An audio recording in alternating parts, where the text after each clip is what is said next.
Are you frustrated with trying to decide what kind of property to buy in today's market? Hi, I'm Wannebo with San Diego Real Estate and Investments.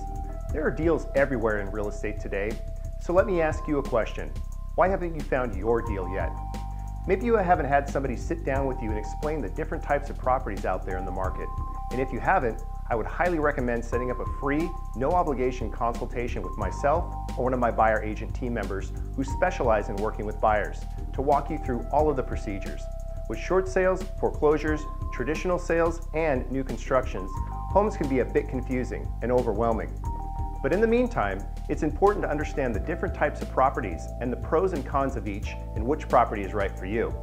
And in this brief video, I'm going to go over just some of the pros and cons of buying a foreclosure property. First, some of the bad things about foreclosures.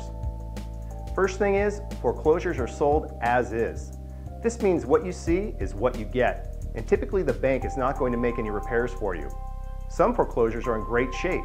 Others have been vandalized and destroyed by other parties, so be aware of what you see in the property.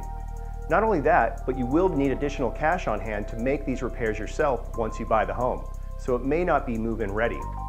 Number two, many times you will get no information on the property or disclosures about the history of the property. In fact, the banks are exempt in providing this information, so be sure to have a good home inspector. Number three, multiple offers.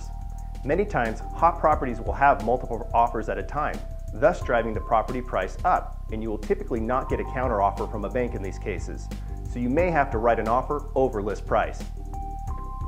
Now, some of the great things about buying a foreclosure. Number one, you might get a great deal. If a property has been listed for a long time, a bank may be willing to accept a lower offer. Always look at how long the property has been on the market. The longer, the better. Number two, you can get an answer from the bank in a few days or weeks, thus allowing for a quicker move-in time. Just know it could be longer if they have multiple offers, and you may not get a counteroffer if your offer is not accepted, but much quicker time frames than short sales.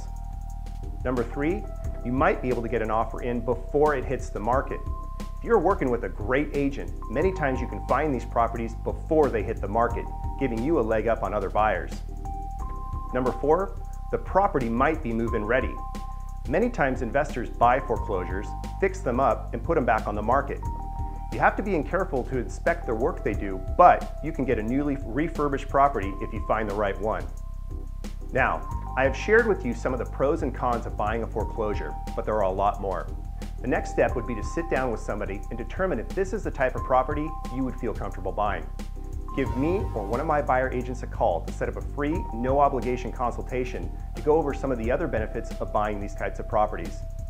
It's important to be working with a broker who knows the ins and outs of buying a foreclosure. So give me a call and set up your free, no obligation consultation. I also have other videos on the pros and cons of buying a short sale, a traditional sale, and new construction. Thank you for your time, and I look forward to meeting with you.